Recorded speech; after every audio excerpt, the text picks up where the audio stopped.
Bonjour, bienvenue dans votre émission hebdomadaire qui vous aide à comprendre comment fonctionne le monde de l'immobilier. Aujourd'hui, nous allons parler des plombiers. S'il y a un professionnel particulièrement utile et qui est très souvent sollicité, c'est bien le plombier. Mais quel est exactement son savoir-faire? Quelles sont les tâches qu'il remplit? Ces réponses dans cette émission où nous avons tout le plaisir de recevoir Monsieur Ake Justin qui est plombier de profession. Bonjour monsieur. Bonjour. Comment est-ce que vous allez? Oui, ça va bien. Et le métier? On remercie Dieu. Alors, qu'est-ce qui vous a amené à embrasser le métier de la plomberie? Non, la plomberie, c'est une matière qui me plaît depuis mon enfance jusqu'au banc. Et aujourd'hui, grâce à Dieu, je suis arrivé à là-dessus. Donc, c'est parce que vous êtes passionné par le métier depuis, c'est pourquoi? Oui. Ok. La plomberie, vraiment, qu'est-ce que c'est? La plomberie même, c'est une matière qui s'occupe de la cassation des pressions de gaz. C'est-à-dire des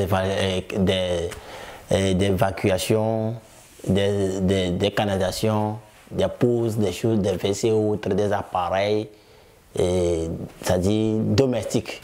À part votre intervention dans les sanitaires, c'est-à-dire les WC et puis les douches, est-ce que vous intervenez dans d'autres lieux, dans d'autres domaines? Non, à part ça, c'est des installations de forage, et de polytank et autres.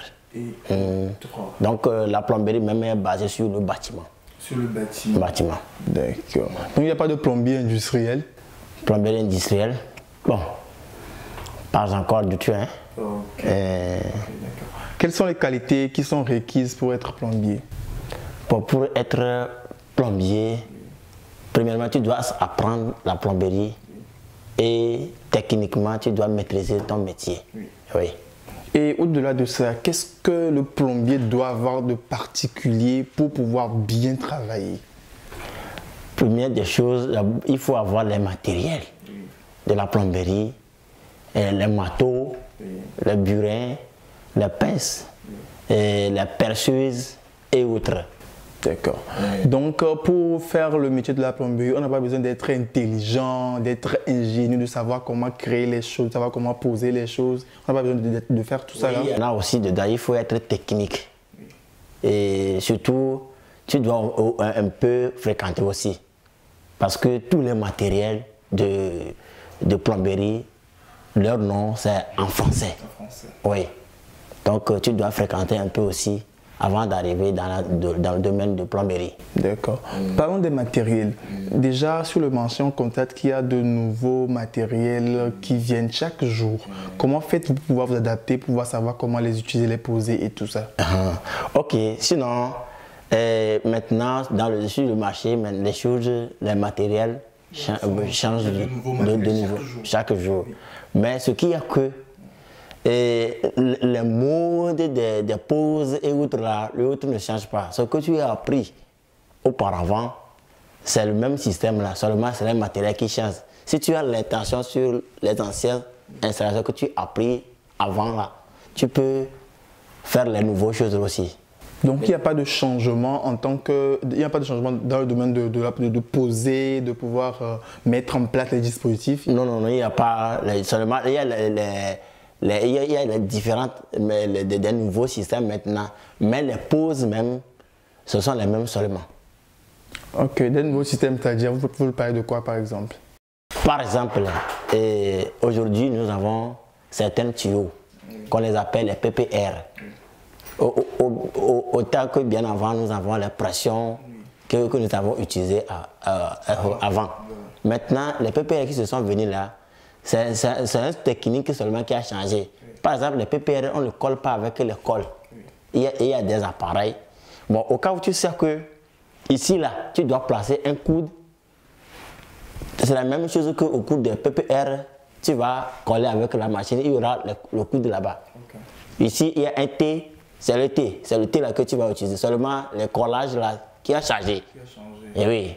Donc, ça dit, les formes des matériaux ne sont pas changées. Okay. Mais c'est une technique seulement qui a changé. Ok, d'accord. Quand vous arrivez sur un chantier, par exemple, où on vous appelle pour faire un dépannage, et vous n'arrivez pas à trouver le problème, comment faites-vous? Par exemple, arrivé sur un chantier, il y a par exemple un pan de bouchement, c'est-à-dire un vessie est bouché. Premièrement, tu vas chercher un ventouse pour ventouser.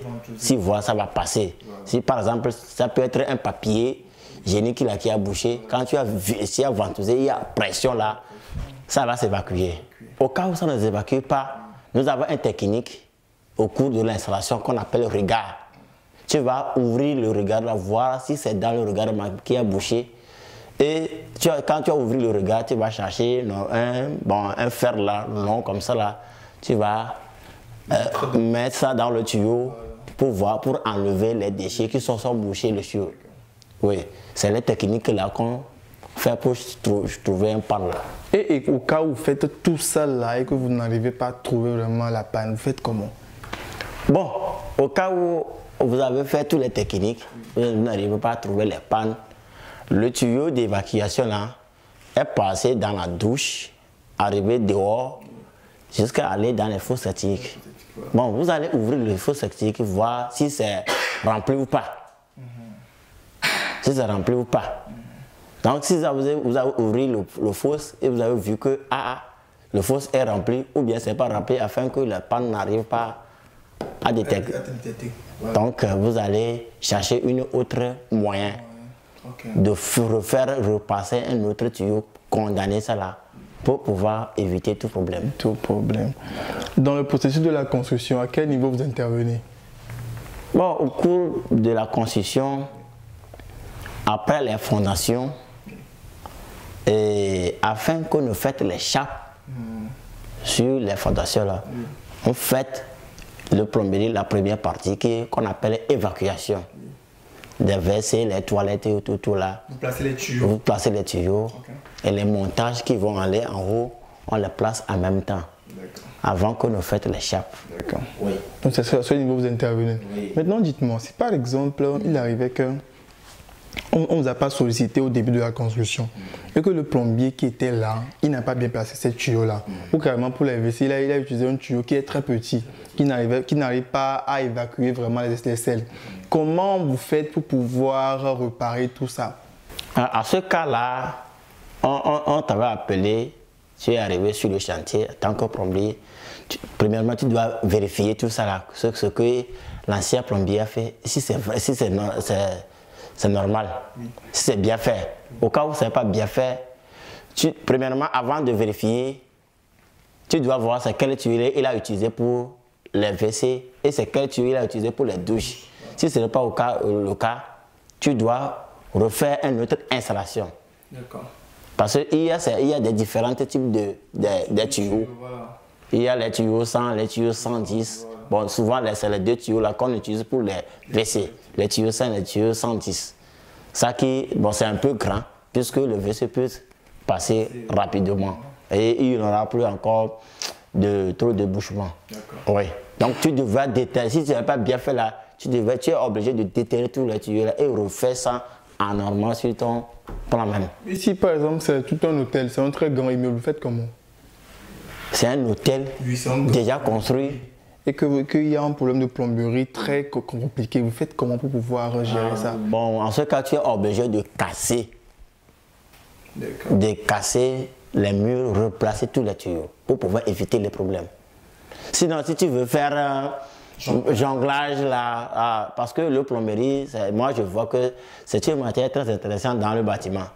Au cas où la plomberie n'est pas bonne dans le bâtiment, je ne sais pas comment disqualifier ça. Hein. Voilà. Parce que au cas où la plomberie n'est pas bonne dans le bâtiment, tu n'arrives pas à aller le WC, tu n'as pas se doucher, bon, tu mérites à abandonner le bâtiment comme ça. Le bâtiment. Alors, la plomberie, un secteur qui ne connaît pas de crise, est-ce que c'est vrai? C'est-à-dire que les plombiers ne chôment pas, ils ont toujours à faire. Est-ce que c'est vrai? Oui, c'est comme ça. Et tout à fait, le plombier ne chauffe pas. Parce qu'au cas où il n'y a pas de travail aujourd'hui, il n'y a pas de chantier, demain, tu vas trouver coûte à coûte au moins un pan de fer. Voilà, oui. Et ça dépendra aussi de comment tu mérites ton travail. Comment tu sais faire le travail. Et comment tu prends sérieux de ton travail. C'est comme ça. Sinon, des fois, ça peut être comme ça que tu ne peux pas trouver travail. Ça dépendra de comment tu fais ton travail. Si tu es compétent ou pas. Voilà. Oui. D'accord. En temps de Covid, temps de confinement, est-ce que cette maladie-là a eu de l'emprise sur votre métier? Non, bon, Covid ne peut pas avoir un emplacement sur notre métier. Parce que quoi? C'est bien qu'il y a confinement. Les gens sont à la maison, ils ne bougent pas. Mais tout à fait, quand ils sont à la maison, ils vont utiliser l'eau. Bon, quelqu'un va t'appeler de venir lui changer un robinet. Bon, il se douche, il peut avoir toutefois des bouchements. On va t'appeler, tu vas aller faire un débouchement. Bon, comme ça, tout à fait, tu vas trouver quelque chose, au moins dans la semaine. D'accord. Oui. Alors, est-ce que c'est la raison pour laquelle, de nos jours, bon nombre de jeunes veulent devenir des plombiers? Parce qu'on remarque que la plupart des nouveaux apprentis de nos jours, ils optent pour la plomberie. Oui, sinon, c'est vrai, parce que la plomberie, ça ne chauffe pas. Ça ne chôme pas. Tout à fait, coûte que coûte, tu vas trouver. Si tu ne l'as pas trouvé aujourd'hui, là, au moins quelqu'un de ton signe de dire on va t'appeler qu'aujourd'hui, viens m'aider. Dans le chantier. Dans le chantier. Et tu vas trouver quelque chose là-bas. D'accord. Ça ne chauffe pas. Être plombier, ce n'est pas fatigant physiquement? Tout à fait, coûte que coûte, tu vas trouver. Si tu ne l'as pas trouvé aujourd'hui, là, au moins quelqu'un de ton signe de dire on va t'appeler qu'aujourd'hui, viens m'aider. Dans le chantier. Dans le chantier. Et tu vas trouver quelque chose là-bas. Ça ne chauffe pas. Ça ne chauffe pas. Là, je comprends que c'est une difficulté. Dites-moi, est-ce qu'il y en a d'autres? Quelles sont les difficultés que vous rencontrez en tant que plombier depuis que vous exercez le métier? Oui, il y a certaines difficultés dans le métier.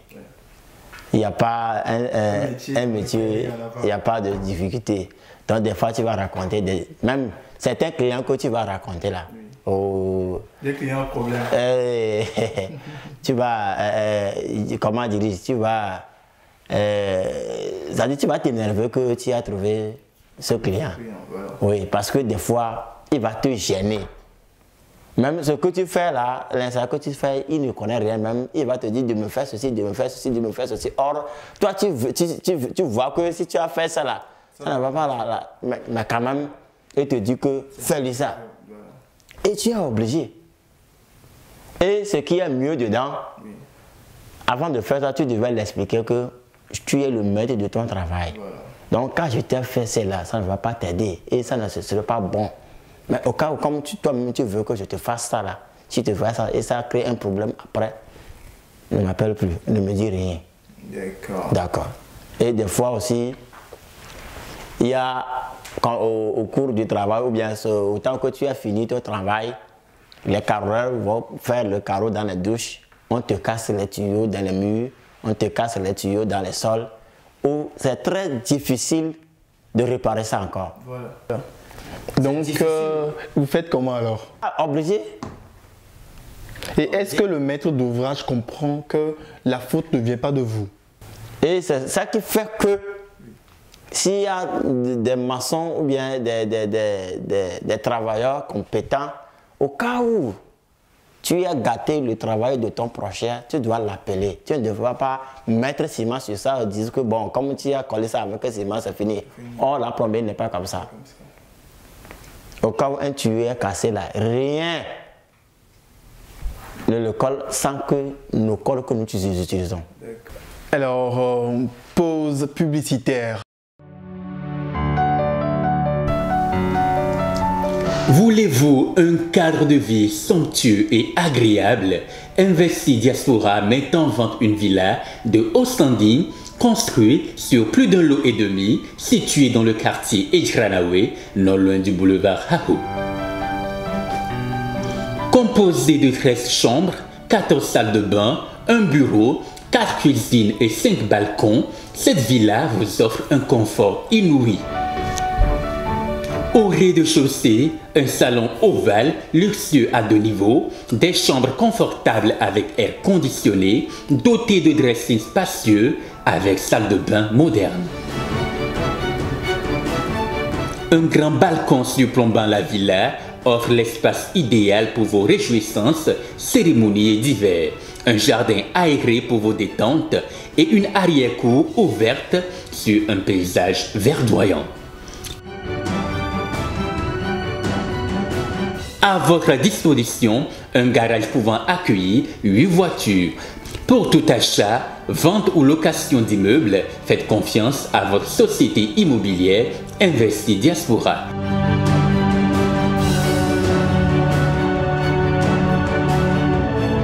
Pour tout contact, appelez le 00228 92 94 77 10 ou le 97 70 33 09. Investi Diaspora, seul on va vite, ensemble on va loin.